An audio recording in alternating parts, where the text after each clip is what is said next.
लेकिन मैं जो हूँ याद करने के फेवर में मैं कभी नहीं रहता हूँ।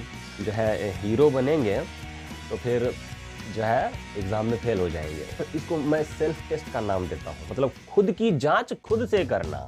किसी दूसरे को क्या दिखाना है कि दिन में कम से कम 3 बार सुबह उठते के तुरंत बाद, मतलब जैसे डॉक्टर दो लोग दवाई बोलता है ना, दवाई जो बताता है, जस्ट लाइक उसी तरीके से है, एक पैटर्न में करनी है चीज़ों को।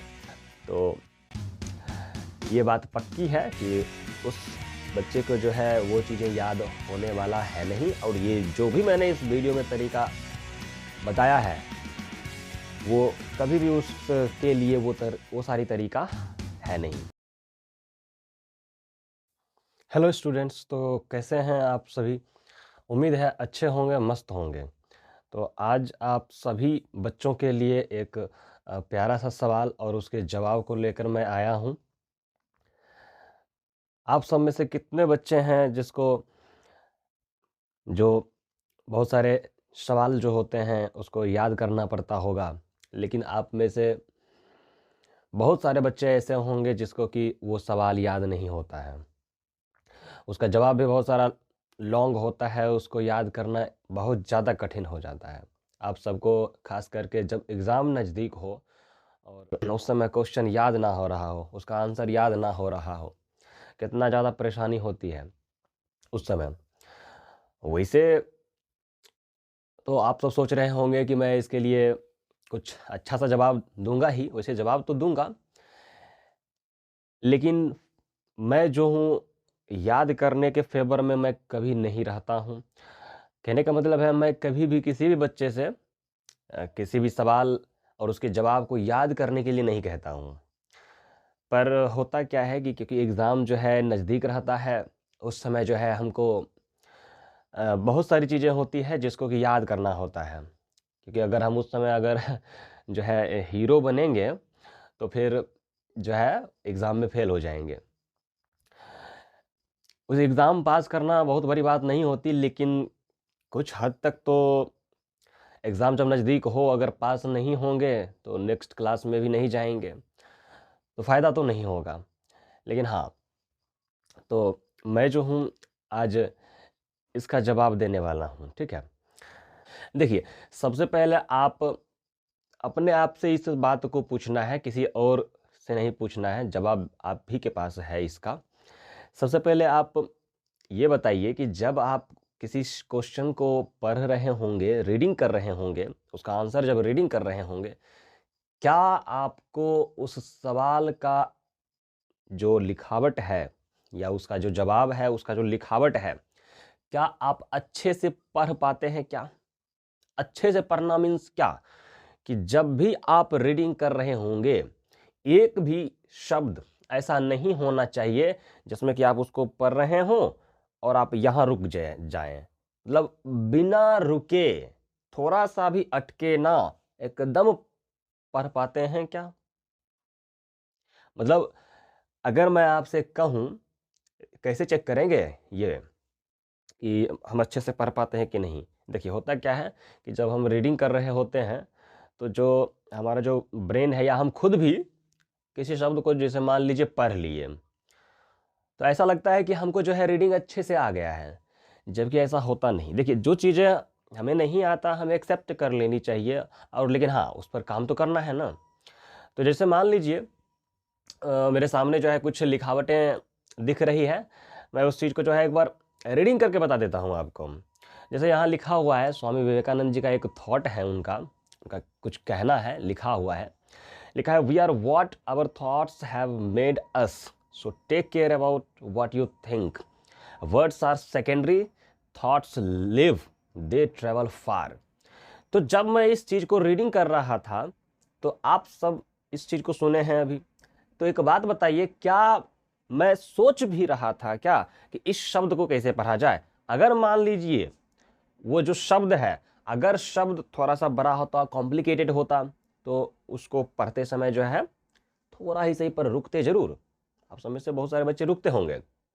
लेकिन अगर आप उस शब्द को भी पढ़ करके और हैबिट में ले आए हैं और रीडिंग अच्छे से कर पाते हैं, मतलब बिना रुके, मतलब आपके ब्रेन को ये सोचना भी ना पड़े कि सामने जो शब्द लिखा हुआ है आखिर वो शब्द क्या है।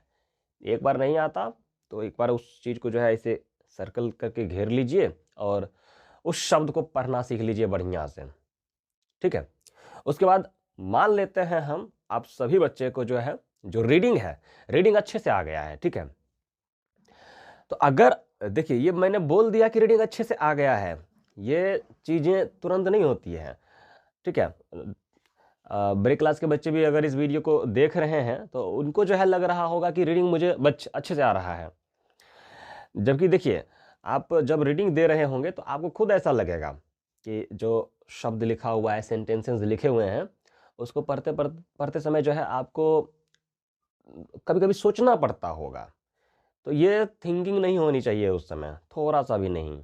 मतलब लगे नहीं नहीं कि आप जब उस चीज़ को पढ़ रहे हैं, तो आपको अलग से रीडिंग में मेहनत करना पड़ रहा है, ऐसा नहीं होना चाहिए। अगर आपको रीडिंग अच्छे से आ गया, तो अब ये पहला स्टेप था, तो आगे का नेक्स्ट स्टेप क्या होने वाला है? तो देखिए, अगर आपको रीडिंग अच्छे से आ गया है, तो देखिए कुछ तरीका है। एक तो तरीका आप जानते हैं कि वो जो लिखा हुआ है उसको जो है रीडिंग कर करके आप बोल करके मतलब याद कर लेते होंगे और उस चीज़ को भूल भी जाते हैं हम तुरंत। तो करना क्या है कि आप कॉपी लीजिए, ये अच्छा तरीका है याद करने का। कॉपी लीजिए और जो भी आंसर है, ठीक है, रीडिंग अच्छे से आ गया है आपको, जो भी आंसर है उस चीज़ को क्या कीजिए, पहले आप उसको पढ़ लीजिए, 2 से 3 बार रीडिंग कर लीजिए। जब आपको लगे कि हाँ, मुझे अच्छे से रीडिंग आ रहा है, तो आप याद करने के लिए आए हैं, ऐसा ना सोचें। मतलब आपको सिर्फ़ मैं जो अभी बताने जा रहा हूँ और बता रहा हूँ, इस चीज़ को बस करना है। ये सोच करके नहीं बैठना कि आपको याद ही करना है, नहीं होगा तो फिर मतलब मर जाएँगे, ऐसा कुछ भी नहीं होना चाहिए। बस आप इस काम को कीजिए, रिज़ल्ट तो मिलेगा ही मिलेगा।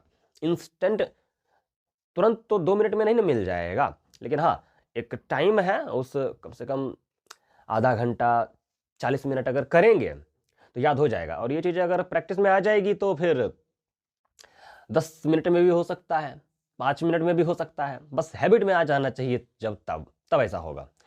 तो जब आप याद कर रहे होंगे, तो अगर तो रीडिंग कर लीजिए 2-3 बार, उसके बाद जो है तुरंत क्या करना है कि अ, आपको लिख करके याद करना है।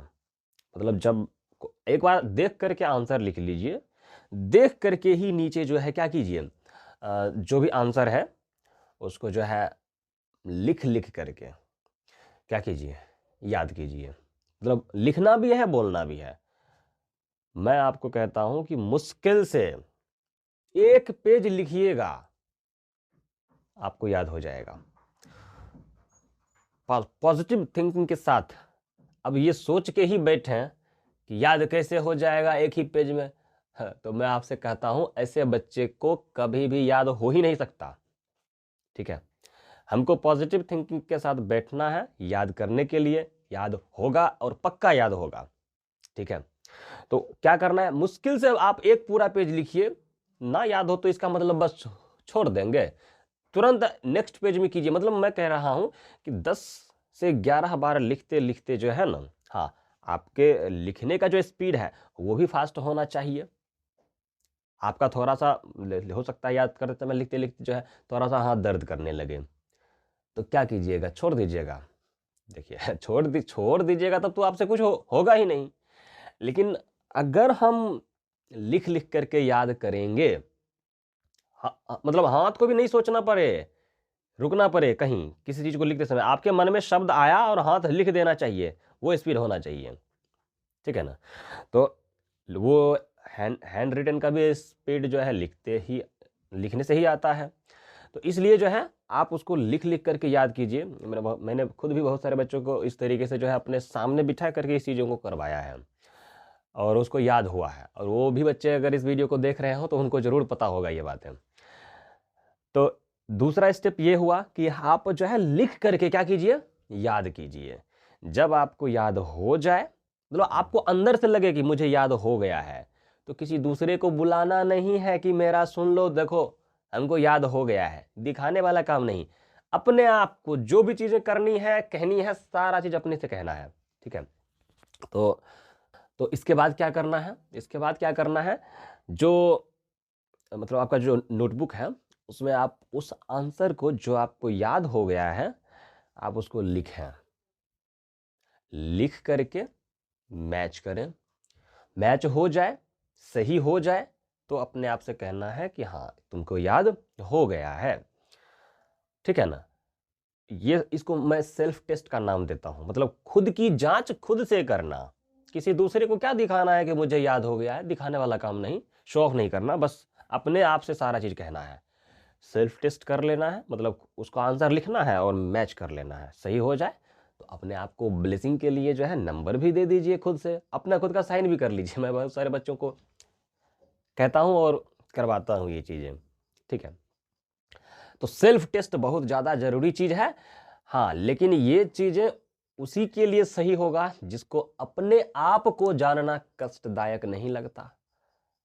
कहने का मेरा मतलब है कि जब आप सेल्फ टेस्ट करेंगे, यानी खुद की जांच जब करेंगे, मतलब जो भी आपको याद हुआ है आप लिख रहे हैं, उसको मैच कर रहे हैं, मान लीजिए नहीं मिला, गलत हो गया, तो इसको लगता है बहुत बुरा।